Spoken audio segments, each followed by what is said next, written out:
Dick Cheney's got a new book coming out, and apparently it's going to be a doozy.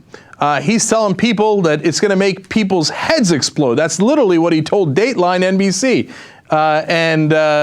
I was surprised that he was going to go that far out there and take on people. Apparently, one of the people he's taking on is President Bush. He says, well, look, I've got some good things to say about him, but apparently he's got some bad things to say about him as well. Here's what he said about President Bush. I didn't set out to embarrass the president or not to embarrass the president. If you look at the book, there are many places in it where I say some very fine things about George Bush, and I mean every word of it. You don't say, I didn't set out not to embarrass him, if you aren't going to put things in there that embarrass him, okay? And you don't say that it's going to make people's heads explode if you're not taking shots at your own side. Because nobody's surprised if Dick Cheney takes shots at liberals. Oh, really? Shocking. There's gambling going on here? To quote Casablanca, oh, of course he's going to do that. No, he's taking on his own side. So who are the people that he's taking on? Well, some of them are unsurprising.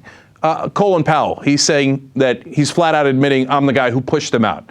And he thought that Colin Powell wasn't enough of a team player. How dare he question what was happening in Iraq? He should have just bowed his head and gone along with what the message was, which is the Iraq war kicks ass and we should be there forever.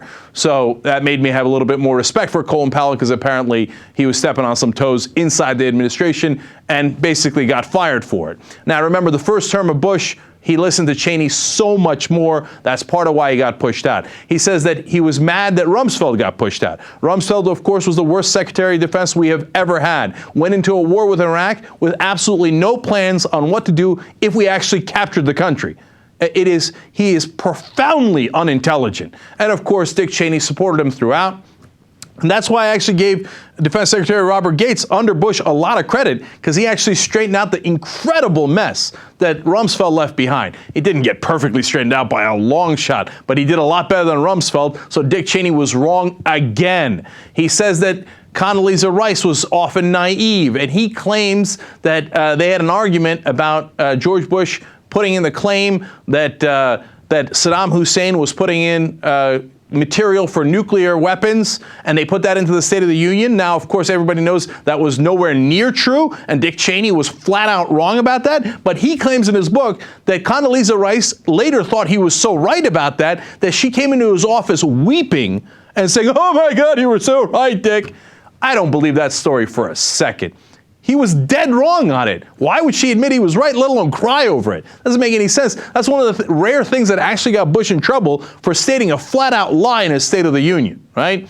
And then finally, he says one of the big criticisms he has for Bush is that he did not attack another Middle Eastern country, as Dick Cheney suggested. He said that in 2007, he counseled Bush to bomb Syria, and that he was disappointed that Bush would not bomb them. I mean, we were already in Iraq and Afghanistan. Why not start another war?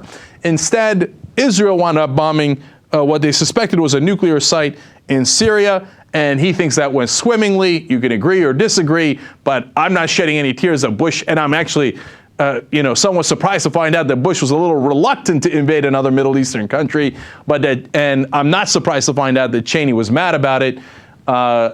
And that's the famous shot, by the way, where Cheney's lurking in the bushes going, come on, Bush, do what I told you, invade, drop more bombs, yeah.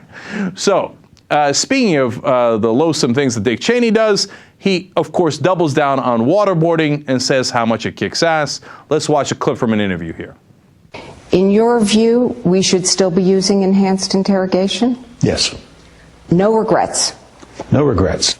Should we still be waterboarding terror suspects? I would strongly support using it again if circumstances arose where we had a high-value detainee, and that was the only way we could get him to talk.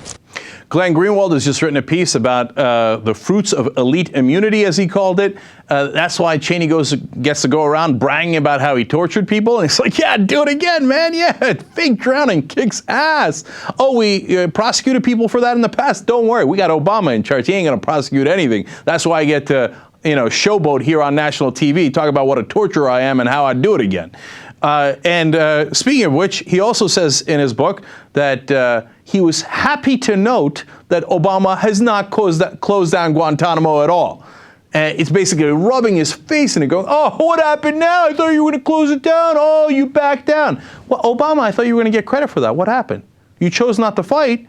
And look at that. Cheney didn't give you credit. Instead, he rubbed it in your face. Shocking. I didn't see that coming either. And finally, he says, I would like to give Obama credit on one thing. His incredible help as a senator in getting the bank bailouts passed, because that was very helpful. And we appreciate that Senator Obama was on the side of the banks and us. And if that ain't damning with faint praise, I don't know what is.